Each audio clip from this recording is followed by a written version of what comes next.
So guys first video में हमने देखा था कि किस तरीके से हम अल्कोहल्स का यूज़ या फिर डेली लाइफ में किस तरीके से हम अल्कोहल फिनॉल ईथर को यूज़ करते हैं, क्या उनकी इंपॉर्टेंस है, क्या उनका क्लासिफिकेशन है और क्लासिफिकेशन का बेसिस क्या है, जिसमें हमने डिस्कस किया था on the basis of sp3 hybridize carbon atom और sp2 हाइब्रिडाइज कार्बन एटम।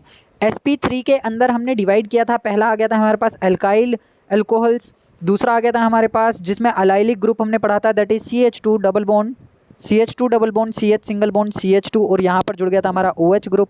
और इसी में तीसरा हमने पढ़ा था बेंजाइलिक ग्रुप, यानी कि बेंजीन के ऊपर आपके पास कनेक्टेड था कार्बन और उससे कनेक्टेड था हमारा OH ग्रुप। इस तरीके से हमने sp3 हाइब्रिडाइज कार्बन एटम के बिहाफ पे अल्कोहल फिनॉल्स को डिवाइड किया। sp2 हाइब्रिडाइज के अंदर हमने केवल एक ही कैटेगराइज फॉर्म देखी that is vinylic group. Vinylic group था CH2 double bond CH single bond OH, ये था हमारे पास विनाइल अल्कोहल का ग्रुप। और लास्ट वन हमने इसमें डिस्कस किया था ईथर्स को लेकर के, जो कि सिमेट्रिकल और अनसिमेट्रिकल दो तरीके के थे, जिनमें आर ग्रुप सेम था तो वो सिमेट्रिकल, या फिर अराइल ग्रुप सेम था तो वो सिमेट्रिकल थे। लेकिन अगर यहाँ पर आर ग्रुप डिफरेंट हो गए या फिर अराइल ग्रुप डिफरेंट हो गए और एक आर कनेक्ट हो गया तो ये अनसिमेट्रिकल कहलाए। सिमेट्रिकल वालों को हमने नाम दिया था वहाँ पर सिंपल का, यानी कि सिंपल ईथर, और जो दूसरे वाले थे जो अनसिमेट्रिकल वाले थे उनको हमने नाम दिया था मिक्स्ड ईथर का। तो इस तरीके से हमने क्लासिफिकेशन डिस्कस किया था। नेक्स्ट आज हम बात करेंगे नोमेनक्लेचर को लेकर के कि किस तरीके से IUPAC nomenclature of alcohol phenol ethers लिखा जाता है। तो पहला स्टेप हमारा होगा अल्कोहल्स का नोमेनक्लेचर करने का। तो अगर मैं बात करता हूँ सबसे पहले बेसिक रूल की, इसके लिए हमें अल्काइल हैलाइड और जो अराइल हैलाइड्स थे उसमें भी हमने नोमेनक्लेचर को फॉलो करने के लिए, नोमेनक्लेचर को लिखने के लिए 11th क्लास का बेसिक कॉन्सेप्ट यूज़ किया था। उसी तरीके से यहाँ पर भी हम वही यूज़ करने वाले हैं, क्योंकि जब हम किसी भी कंपाउंड का IUPAC नाम लिखते हैं तो उसके अंदर हमारे पास 3-4 चीज़ें होती हैं। 3-4 चीज़ें मतलब क्या होते हैं, एक हमारे पास पेरेंट चेन होती है जो हमारा सबसे पहला काम होता है। After the functional group check करने के बाद हमें सबसे पहले क्या ढूंढना है कि आपका फंक्शनल ग्रुप क्या है।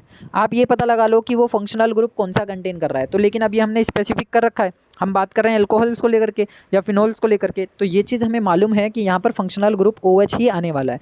तो यहाँ मैं बार बार फंक्शनल ग्रुप को लेकर के बात नहीं करूँगा। यानी कि अगर मैं इनको डिवाइड करता हूँ in the name of the parts of the IUPAC, तो बेसिकली वहाँ पर चार चीज़ें होती हैं। एक होता है प्रीफिक्स, एक होता है वर्ड रूट, देन आता है प्राइमरी सफिक्स, देन आता है सेकेंडरी सफिक्स। ये चार चीज़ें मिलकर के हमें एक IUPAC नेम को बनाती हैं। प्रीफिक्स की अगर मैं बात करता हूँ तो ये वो नाम है, ये वो सब्स्टिट्यूएंट पार्ट है जिसकी लोकेशन हमेशा सबसे पहले लिखी जाती है, जो मेन चेन ऑफ कार्बन में या पेरेंट चेन ऑफ कार्बन में कंसिडर नहीं होती। वर्ड रूट वो होता है जिसमें हम longest chain of carbon atom को ढूंढते हैं या फिर maximum number of carbon atom को कंटेन करते हैं एक लॉन्ग चेन में without any disturbance. Primary suffix कौन से होते हैं, जो सिंगल बॉन्ड या ट्रिपल बॉन्डेड होते हैं उनको हम प्राइमरी सफिक्स बोलते हैं। या तो सिंगल बॉन्डेड कंपाउंड है तो वो प्राइमरी सफिक्स के लिए एन का यूज़ किया जा रहा है, या फिर ट्रिपल बॉन्डेड कंपाउंड है तो वो आइन का यूज़ किया जा रहा है, इसका मतलब वो भी प्राइमरी सफिक्स रहने वाला है। सेकेंडरी सफिक्स की अगर मैं बात करता हूँ तो वो बेसिकली फंक्शनल ग्रुप को हम बोलते हैं कि कौन सा फंक्शनल ग्रुप वहाँ पर प्रेजेंट है, that is the secondary suffix, जो सबसे पीछे लिखा जाता है IUPAC नेम में। तो एक बेसिक एग्जांपल हमने यहाँ पर ले लिया, जो स्ट्रक्चर हमें दिखाई दे रही है, ये स्ट्रक्चर बेसिकली कुछ ये है कि CH3 कार्बन, यहाँ पर CH3, देन अगेन यहाँ CH3, यहाँ पर OH। इस तरीके से ये हमारे पास पूरा अल्कोहल है। इस अल्कोहल में हमारा सबसे पहला काम होता है फर्स्ट रूल को फॉलो करना कि longest chain of carbon atom को आप ढूंढिए, यानी पेरेंट चेन ऑफ कार्बन को आप ढूंढिए। तो लॉन्गेस्ट चेन को अगर मैं देखता हूँ तो जाहिर सी चीज़ है कि मुझे लॉन्गेस्ट चेन ये दिखाई दे रही है जिसमें 3 कार्बन कनेक्टेड हैं इस तरीके के साथ। ये हमारे पास 3 कार्बन की एक लॉन्गेस्ट चेन कंसिडर हो चुकी।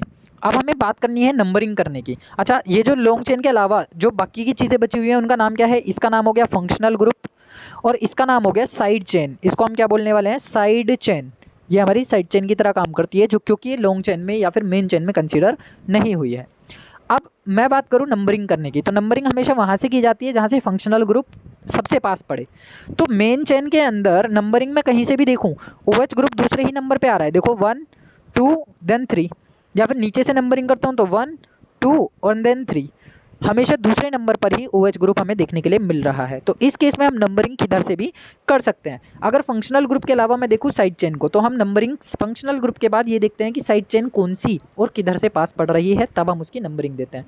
तो अब इस स्ट्रक्चर के अंदर हमने नंबरिंग दे दी 1 2 एंड 3 की। अब long chain of carbon atom के अंदर टोटल 3 कार्बन एटम कनेक्टेड है और 3 कार्बन एटम कनेक्टेड होने पर नाम आता है, तो बेसिकली ये OH ग्रुप जो है ये हमारा हो जाता है फंक्शनल ग्रुप, और जो कार्बन चेन साइड चेन में मेन चेन में कंसीडर नहीं होता उसको हम बोलते हैं साइड चेन। इतना होने के बाद यहाँ पर अब हमें देखने के लिए ये आता है कि parent chain of carbon atom में total number of carbon atom कितने हैं, हमें देखना है total number of carbon atom. तो total number of carbon atom यहाँ पर आए 1 2 3, तो 3 कार्बन पर हम यूज़ करते हैं प्रोप का। प्रोप के अलावा हमें साथ के साथ ये चेक करना है कि प्राइमरी सफिक्स क्या है। प्राइमरी सफिक्स का मतलब क्या था कि ये सारे कार्बन एटम लॉन्ग चेन में जितने भी हैं वो कैसे बॉन्ड के साथ कनेक्टेड हैं, कि सारे सिंगल बॉन्डेड हैं या वहाँ पर एटलीस्ट 1 डबल बॉन्ड है या एटलीस्ट 1 ट्रिपल बॉन्ड है। तो इस स्ट्रक्चर में जैसा हम देख पा रहे हैं तीनों ही कार्बन्स के बीच में सिंगल बॉन्ड है। तो यहाँ पर जो प्राइमरी सफिक्स आएगा वो क्या आएगा, प्रोप के तुरंत बाद एन। प्रोप के तुरंत बाद क्या आ जाएगा, एन। तो हमारे 2 काम पूरे हो गए, एक तो वर्ड रूट कंप्लीट हो गया प्रोप, एक प्राइमरी सफिक्स कंप्लीट हो गया एन। सेकेंडरी सफिक्स आप लोग देखेंगे, सेकेंडरी सफिक्स कौन है, जो हमारा मेन फंक्शनल ग्रुप है, that is known as the secondary suffix. तो इसके पीछे जुड़ जाएगा ओल। हमें ये याद रखना है कि OH ग्रुप को IUPAC नेम के अंदर, यानी इसका जो सफिक्स होता है सेकेंडरी सफिक्स की तरह जब हम फंक्शनल ग्रुप को याद करते हैं तो उसके लिए इसका नाम आता है ओल। अब हमारा काम है प्रीफिक्स को लिखना। प्रीफिक्स मतलब साइड चेन को लिखना। तो जो बेसिकली बाहर की तरफ साइड चेन आ रही है CH3 ग्रुप, उसका नाम है मिथाइल। इसको हम क्या बोलने वाले हैं, मिथाइल ग्रुप, क्योंकि ये CH3 है। अब इस सारी चीज़ों को हमें इस रूल के अकॉर्डिंग फिक्स करना है। तो अगर मैं देखूं तो मिथाइल की पोजीशन क्या है, क्योंकि हमें साथ के साथ क्या बतानी है, इसकी लोकेशन भी बतानी है। लोकेशन कौन से नंबर पे है, दूसरे नंबर पे। तो इसका नाम क्या हो जाएगा बेसिकली 2 मिथाइल। लोकेशन हमने बता दी साइड चेन की। दूसरी चीज़ अब हमें बतानी है वर्ड रूट। वर्ड रूट क्या आया हमारे पास, प्रोप, तो हमने प्रोप लगा दिया।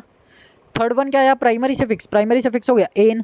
अब आपको ध्यान रखना है कि जब आप प्राइमरी सफिक्स के साथ फंक्शनल ग्रुप का नाम ऐड करते हैं तो ये ई हट जाता है, खाली AN रह जाता है। तो हमारे पास क्या बन गया, प्रोपेन में PROPAN। अगेन अब हमें जब सेकेंडरी सफिक्स बताना है तो उसकी लोकेशन भी बतानी है। तो ये लोकेशन थी दूसरे कार्बन पे, तो प्रोपेन 2 ओल, तो नाम आ गया 2 मिथाइल प्रोपेन 2 ओल। या फिर हम इसको सीधा सीधा ऐसे भी लिख सकते हैं 2 मिथाइल। इसको लिखने का दूसरा तरीका है 2 मिथाइल, हाइफन लगाएंगे, यहाँ कोमा लगाएंगे, 2 प्रोपेनोल, फिर से यहाँ पे हाइफन लगाएंगे, यहाँ जाएगा प्रोपेनोल। इस तरीके से भी हम इसका नाम लिख सकते हैं। ज़रूरी नहीं है कि आप जो पोजीशन है उसको ओल के पास ही लगाएं, लेकिन हाँ अगर more than 1 type of functional groups in the 1 formula या 1 कंपाउंड प्रेजेंट होंगे तो हमें उसकी लोकेशन हर फंक्शनल ग्रुप के पास ही बतानी पड़ेगी। हम कंबाइन नाम के आगे उसकी लोकेशन नहीं बता सकते। नेक्स्ट बात करते हैं दोबारा कुछ कॉमन कंपाउंड्स की, कुछ उनके नाम की। तो यहाँ पर NCERT से एक टेबल ली गई है जिसके अंदर डिफरेंट टाइप्स ऑफ कंपाउंड्स को एक्सप्लेन किया गया है। सबसे पहले कंपाउंड की अगर मैं बात कर रहा हूँ तो यहाँ पर कंपाउंड है CH3OH। CH3OH का जो कॉमन नेम है that is known as methyl alcohol, क्योंकि अल्काइल अल्कोहल इनका कॉमन नेम होता है। तो अल्काइल ग्रुप हो गया CH3 यानी मिथाइल, तो कॉमन नेम आ गया हमारे पास मिथाइल अल्कोहल। अगर मैं इसका IUPAC नोमेनक्लेचर करता हूँ तो IUPAC नोमेनक्लेचर में कार्बन एक ही है, हाइड्रोजन 3 है, OH एक है। तो बेसिकली एक ही कार्बन पर क्या आने वाला है, मैथ आने वाला है। मैथ के साथ सारे हम जो प्राइमरी सफिक्स है उसको हम देखने वाले हैं, कितना है, सिंगल बॉन्ड है। तो मीथेन हो गया, मीथेन के साथ सेकेंडरी सफिक्स कौन जुड़ा हुआ है, ओल जुड़ा हुआ है, तो ये हो गया मीथेनॉल। या फिर हम इसको लिख सकते हैं 1 मीथेनॉल, या फिर हम लिख सकते हैं मीथेन 1 ओल। किसी भी तरीके से इसका IUPAC नेम लिखा जा सकता है। Second one is ethyl alcohol, common name इसका क्या है, इथाइल अल्कोहल। और IUPAC नेम की बात करते हैं तो इथेन सेकेंड, इथेन 1 ओल, इसको ऐसे भी लिखा जा सकता है, अदरवाइज खाली इथेनॉल भी हम लिख सकते हैं। नेक्स्ट आ गया हमारे पास प्रोपेनॉल या फिर प्रोपाइल अल्कोहल। अगर हम देखें तो इसका नाम क्या आ गया, देखो कार्बन की स्ट्रेट चेन जा रही है, कार्बन की सीधी चेन जब बनती है तो उसको हम N बोलते हैं। N का मतलब है नॉर्मल, तो ये हो गया नॉर्मल प्रोपेन या फिर प्रोपाइल, नॉर्मल प्रोपाइल अल्कोहल, ये हो गया इसका common name. Alcohol propyl normal, तो ये क्या हो गया इसका कॉमन नेम। लेकिन अगर मैं IUPAC नेम लिखता हूँ तो ये क्या कहलाएगा, प्रोपेन 1 ओल, क्योंकि फर्स्ट कार्बन के साथ ही OH ग्रुप कनेक्टेड है। इस पे आ जाते हैं। अब देखो यहाँ पर ये है तो प्रोपेनॉल ही है, तो ये फंक्शनल ग्रुप, ये जो कंपाउंड है प्रोपेनॉल को ही डिफाइन करता है, लेकिन इसकी पोजीशन बदल गई है। यहाँ पर फंक्शनल ग्रुप की पोजीशन सेकंड ग्रुप पे है, सेकंड कार्बन पे। तो इस बार इसका IUPAC नाम तो होगा प्रोपेन 2 ओल। IUPAC नेम तो सिंपल हो गया कि प्रोपेन 2 ओल, लेकिन इसका जो नॉर्मल नेम होगा, इस पोजीशन को जब T बनता है, जब फंक्शनल ग्रुप T की पोजीशन पर लोकेट हो तो उसको हम बोलते हैं आइसो। जैसे स्ट्रेट चेन में नॉर्मल था, T पोजीशन पर इस ग्रुप को हम बोलेंगे आइसो। तो बेसिकली ये कौन सा ग्रुप हो गया, आइसो प्रोपाइल अल्कोहल, इसका कॉमन नेम हो जाएगा आइसो प्रोपाइल अल्कोहल। सिमिलरली अगर मान लीजिए 4 कार्बन है और वो OH को कंटेन कर रहे हैं तो उसका नाम हो जाएगा ब्यूटाइल अल्कोहल, तो उसका नाम हो जाएगा ब्यूटाइल अल्कोहल। या फिर इसको हम बोलेंगे ब्यूटेन 1 ओल, इसका नाम क्या हो जाएगा, ब्यूटेन 1 ओल। सिमिलरली अगर मैं इस OH को हटा करके T पोजीशन पे लगाऊं, 4 कार्बन मैंने कनेक्ट किए और T पोजीशन पर मैंने एक OH लगा दिया, तो इसको हम क्या बोलने वाले हैं, इसको हम बोलने वाले हैं सेकेंडरी ब्यूटाइल अल्कोहल। अब इसको सेकेंडरी ब्यूटाइल अल्कोहल हमने क्यों बोला, देखो ध्यान से देखने वाली चीज़ क्या है, इसमें OH पोजीशन 4 कार्बन है, OH पोजीशन जो है वो बेसिकली दूसरे कार्बन के ऊपर है, तो इस केस में इसको हम सेकेंडरी बोलेंगे। लेकिन अगर कार्बन के साथ सेकेंडरी पोजीशन पर ही क्या आ जाए, कार्बन आ जाए, तो उसको हम आइसो ग्रुप में कंसीडर करेंगे। अब एक कन्फ्यूज़न यहाँ क्रिएट हो जाता है कि इसको तो हमने आइसो का नाम दिया और इस वाली पोजीशन को सेम यहाँ पे ये वाली को, इसको हम सेकेंडरी का नाम दे रहे हैं। तो ये चीज़ का ध्यान रखना कि इस वाली पोजीशन में चाहे मैं OH को लगाऊं चाहे मैं CH को लगाऊं, कार्बन हमेशा कौन सी पोजीशन पर ही काउंट किया जा रहा है, OH हमेशा कौन सी पोजीशन पर ही काउंट किया जा रहा है, फर्स्ट पोजीशन पर ही काउंट किया जा रहा है। याद क्या रखना है कि ऐसी पोजीशन में 3 कार्बन के लिए जब OH ग्रुप T पोजीशन पर जाएगा तो 3 कार्बन के लिए वो आइसो कहलाएगा, और जब 4 कार्बन का कोई ग्रुप आ जाएगा और उसमें OH अगर सेकंड पोजीशन पर जा रहा है तो उसको हम सेकेंडरी का नाम देंगे, और अगर कार्बन सेकंड पोजीशन पर जा रहा है तो उसको हम आइसो का नाम देंगे।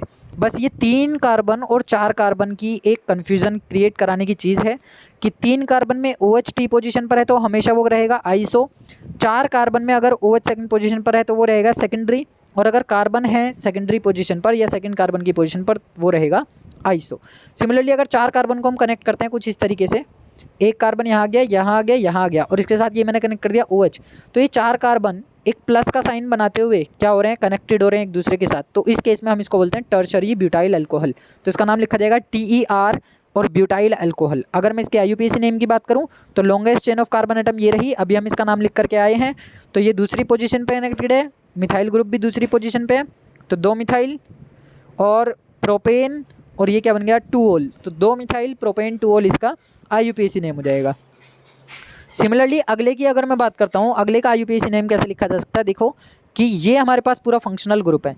अब जब हमारे पास ऐसा कंपाउंड आ जाए जिसमें फंक्शनल ग्रुप के साथ साथ साइड चेन बहुत सारी प्रेजेंट हो या बड़ा कंपाउंड हो, अब देखो मैं क्या कर सकता हूँ, कार्बन की एक लॉन्ग चेन मैंने ये निकाल ली, इस कार्बन की लॉन्ग चेन में ये OH जो है वो कौन सी पोजीशन पर आ रहा है, दूसरी पोजीशन पर आ रहा है, तो इस केस में ये वाला CH3 as a side chain काम करेगा, क्योंकि मुझे नंबरिंग वहाँ से करनी है जहाँ से फंक्शनल ग्रुप पास पड़े।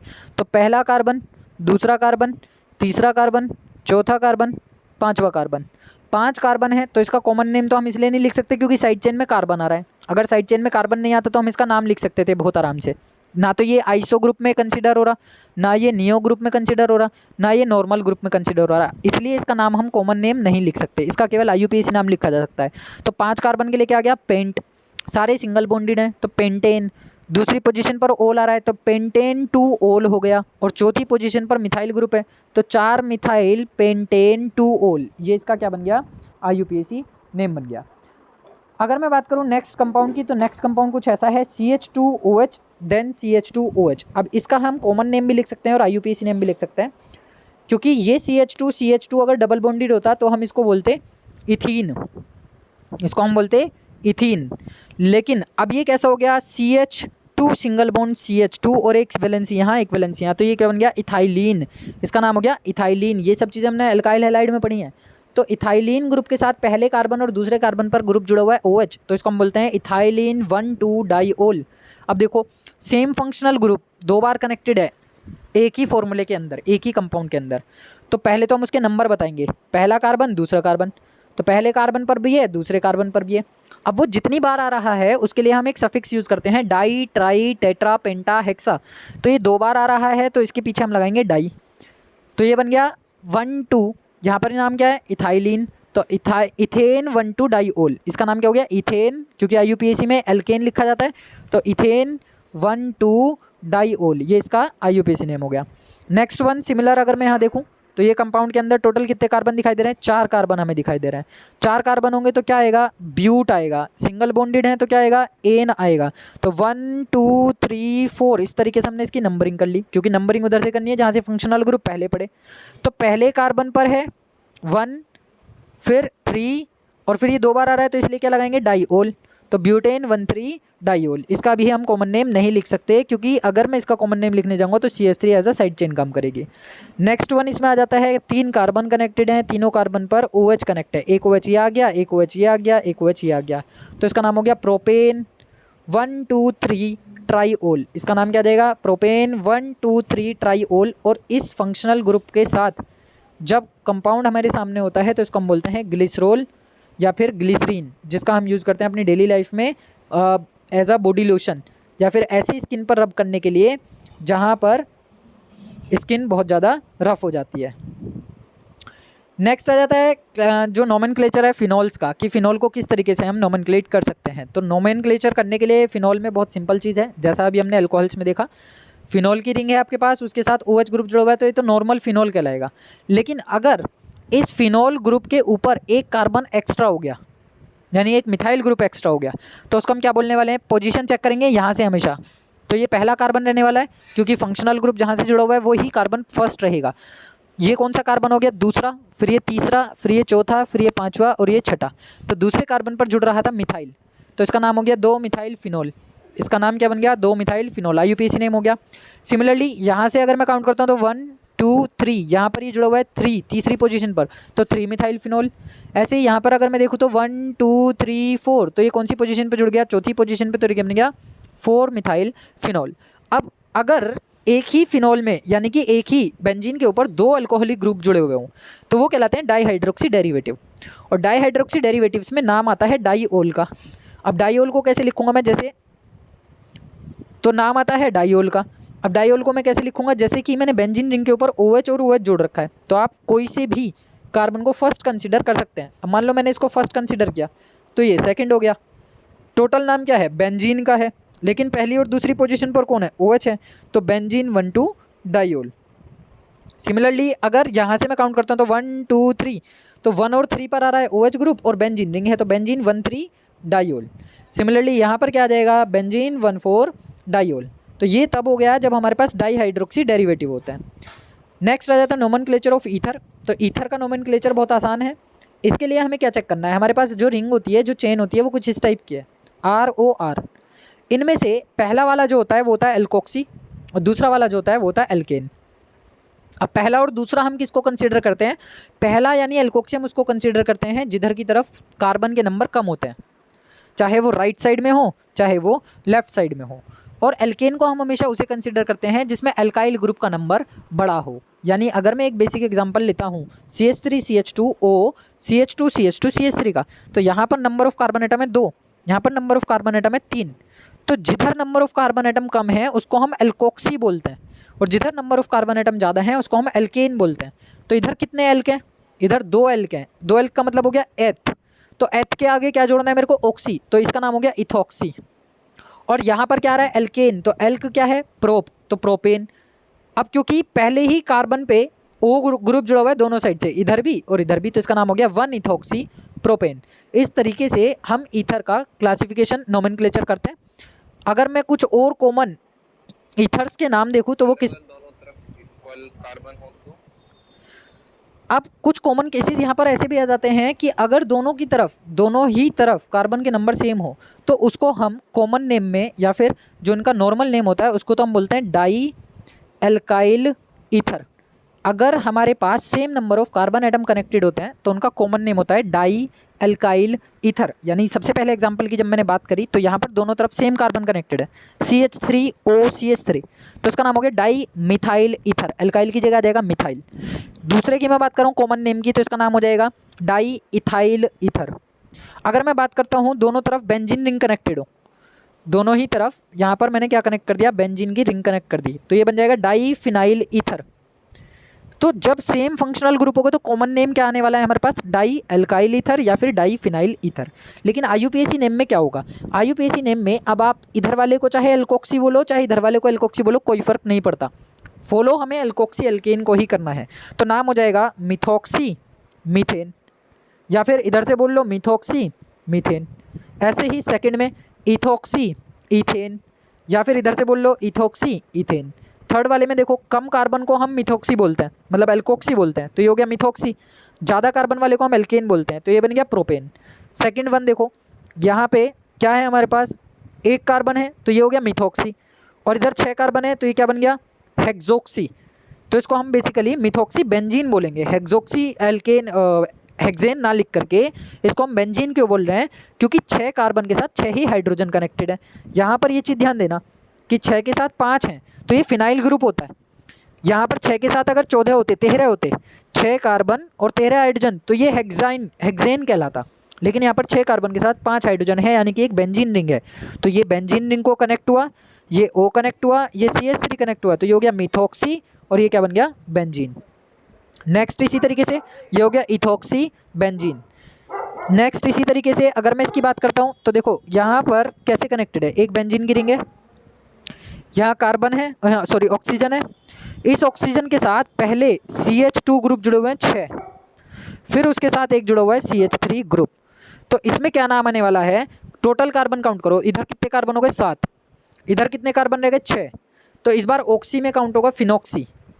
तो इसको हम क्या बोलेंगे, फिनॉक्सी या बेंजोक्सी, दोनों में से कैसे भी बोल सकते हैं, या तो आप फिनॉक्सी बोलोगे या बेंजोक्सी बोलोगे। और इधर की तरफ 7 कार्बन है तो ये क्या बन गया, हेप्टेन। तो फिनॉक्सी हेप्टेन या बेंजोक्सी हेप्टेन।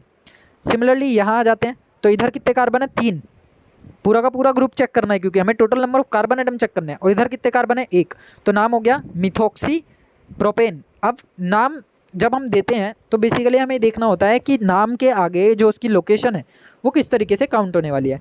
तो जो प्रोपेन वाला ग्रुप है, उस प्रोपेन वाले ग्रुप में अगर मैं जाऊं तो यहाँ से इस तरीके से काउंट करते हुए जा सकता हूँ, या इस तरीके से काउंट करते हुए आ सकता हूँ।